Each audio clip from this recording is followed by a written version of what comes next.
What's up, YouTube? Welcome to another video. Today is July 4th, 2023. Happy Independence Day to all my American friends.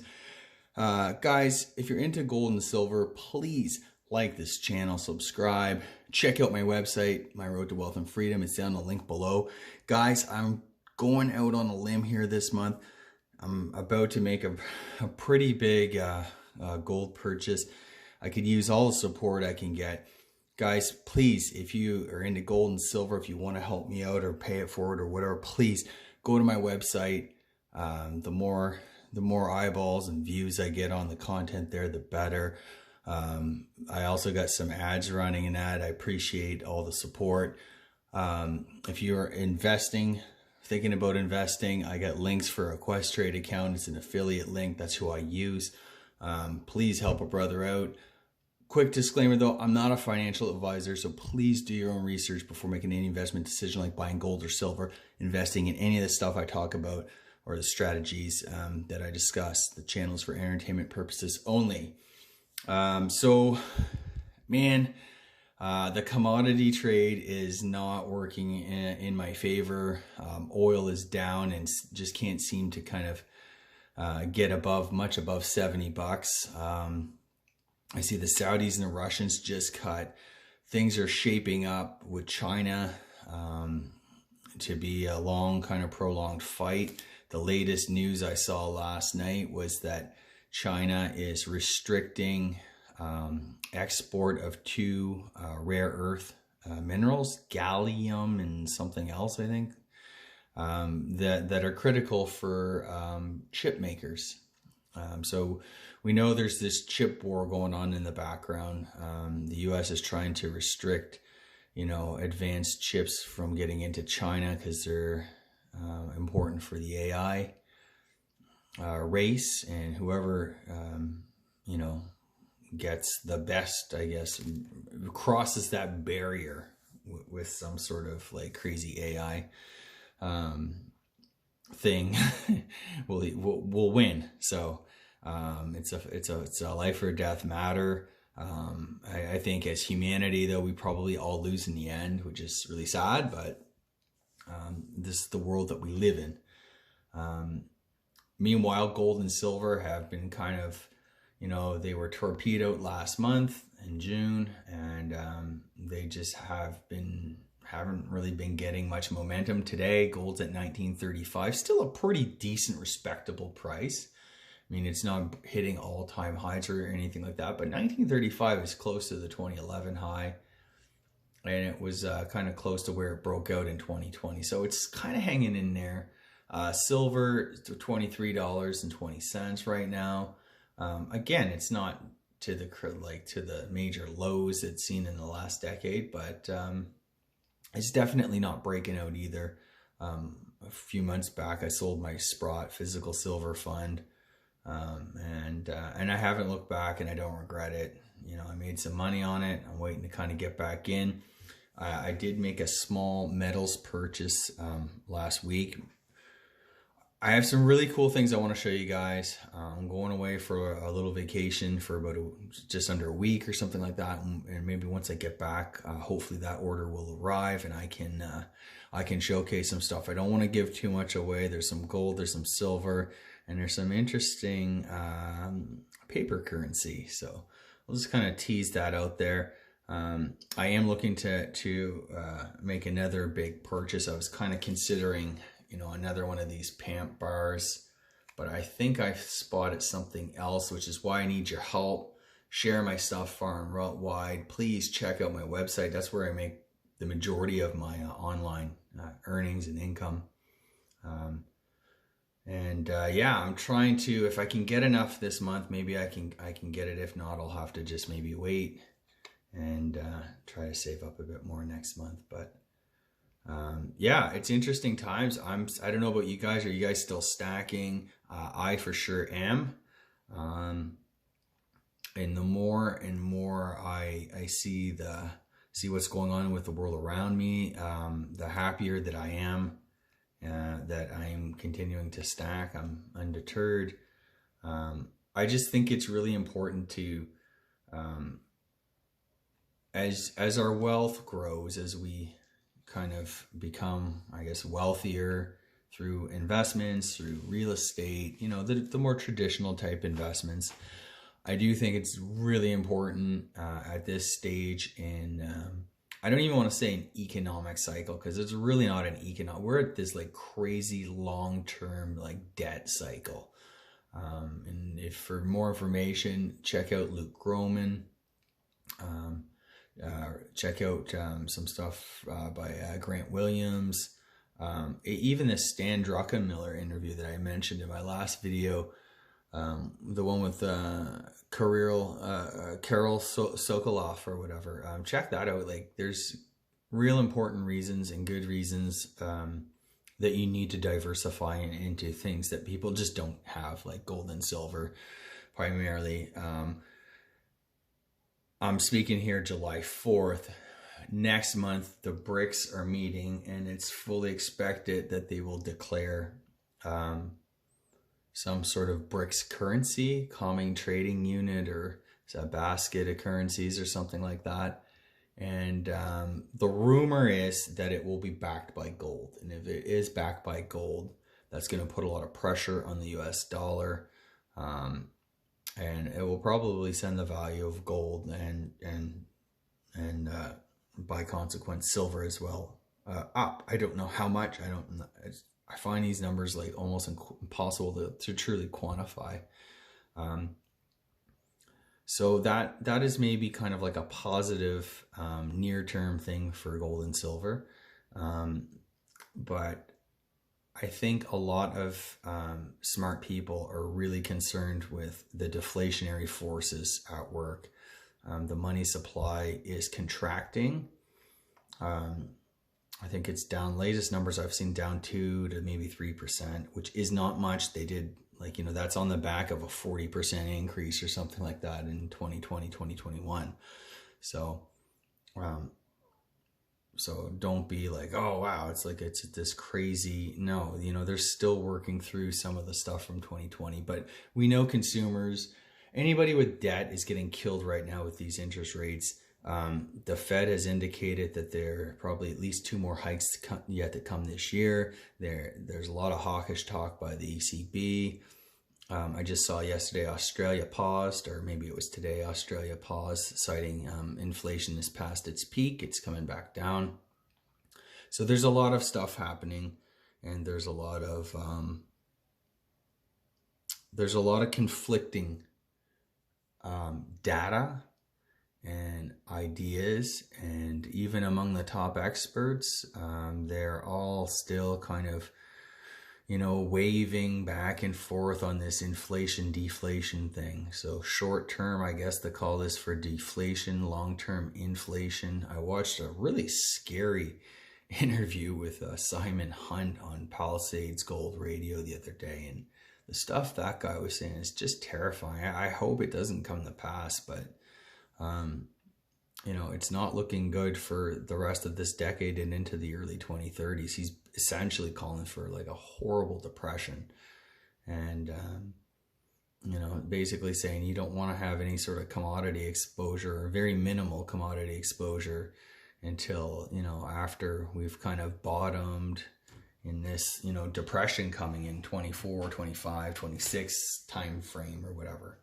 But I mean, you never know. I don't know much about Simon Hunter's views, but I do know there's a lot of people calling for that type of thing, and it's always getting pushed out a little bit. I know, like, Harry Dent is famous for that. You know, it's always going to come crashing down in the next 3 months, and then it's always the next 3 months, and it's always, and then it just becomes this like, hey, you know what? I've missed 10 years of growing money in the stock market. So you just want to be kind of careful with a lot of that type of stuff. I personally do not understand how the economy and government finances, people's personal finances, have held in this long. Just with all the craziness that we've seen in the past few years.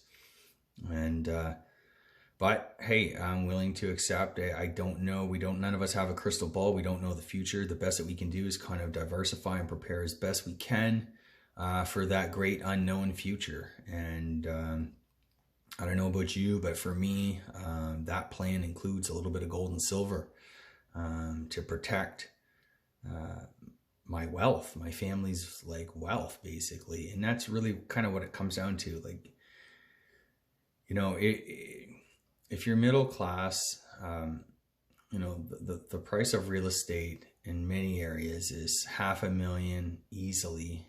In Canada here, it's, you know, in my area, it's well over $1 million. It's nearly 2 million. That's a lot of money to hold in just one asset. Yes, it's our home and stuff like that, but you know, you got to think about that, right? You're not really diversified. Houses are illiquid. It's all fine and dandy until you need some cash flow, and then you know, you can have stocks. Everyone's into the stocks and bonds, and like again, a lot of the traditional financial assets. You know, that stuff comes with risk, right? The majority of the time, it's probably, or the last 40 years has been a decent place to invest. It's been a great place.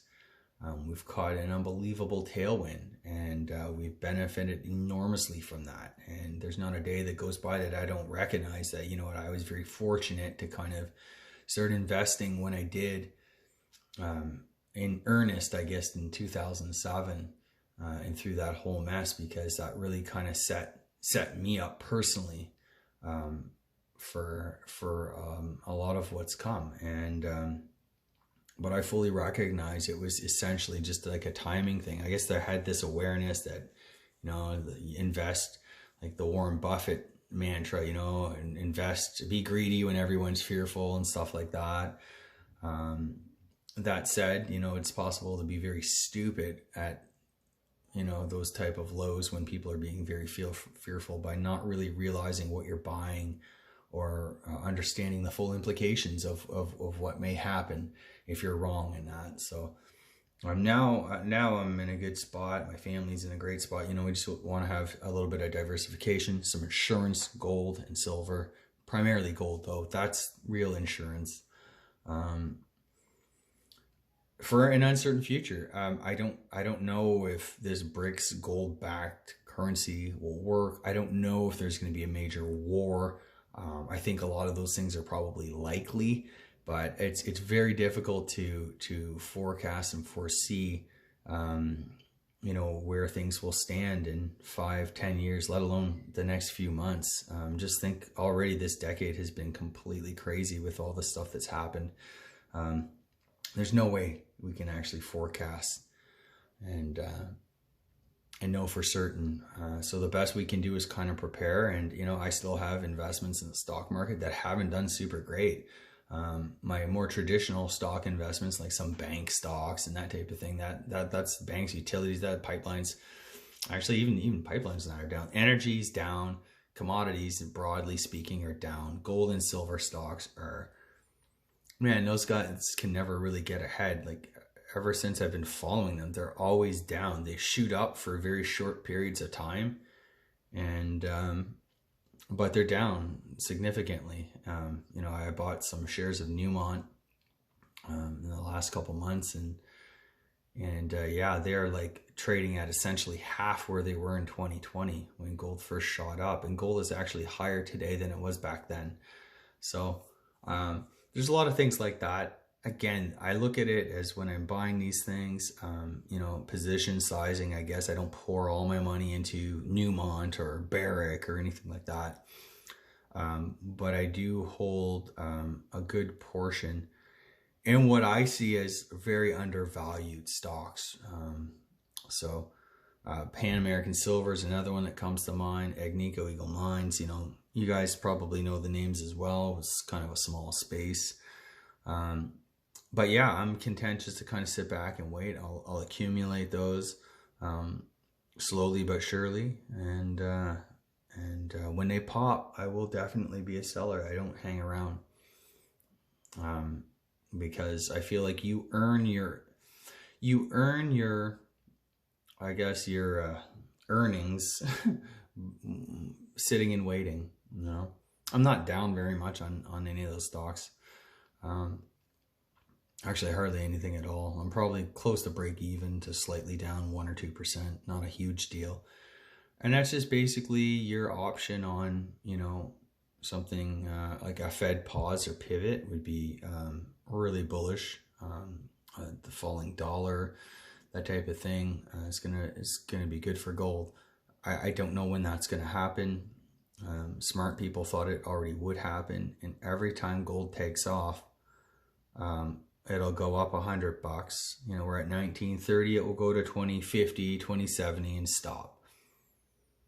And then it will probably hang out there for a couple weeks and then go down again, and just kind of, it's in this sort of range, right? So always sell into hype and buy when no one's looking. And I think there's a really good opportunity for somebody who wants a bit more diversification in the gold and silver stock space, miners and stuff like that.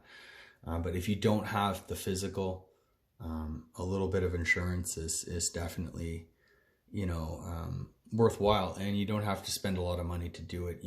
I just bought something last week. It was almost $500 a piece of gold, and that's fine. That's all I could afford at the time and stuff like that. But I'm always buying a little bit. It may not be premium wise. I might pay a bit more premium for a smaller piece. If it's not a full troy ounce, you do pay extra premium.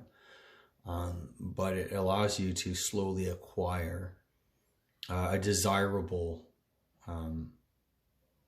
asset, tangible, real asset, that's been around for 5,000 years through good times and bad, and it's always been recognized as a store of value, and something that would preserve your purchasing power long term. Short term it does fluctuate, but long term, it's been there.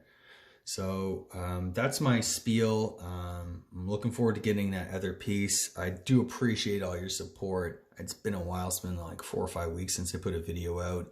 I do apologize for that. I do try to stay on top of things, but honestly, you almost run out of things to say because there's not really much that changes from day to day in my view. It's not like I'm going to wake up tomorrow and be like, I'm going to sell all my physical gold.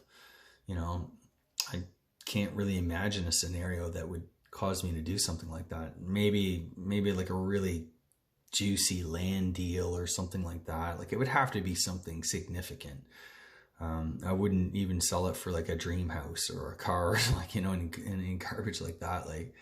Just not worth it.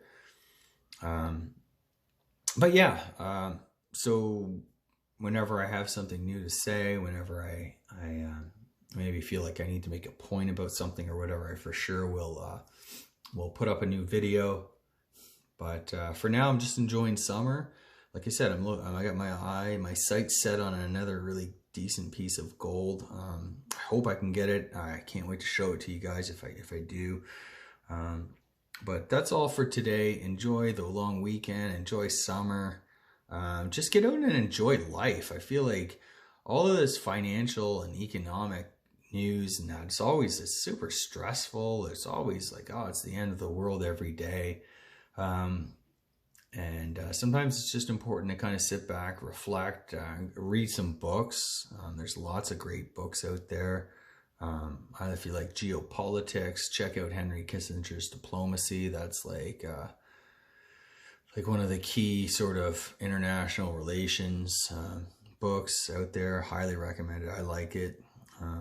Puts a lot of stuff in perspective.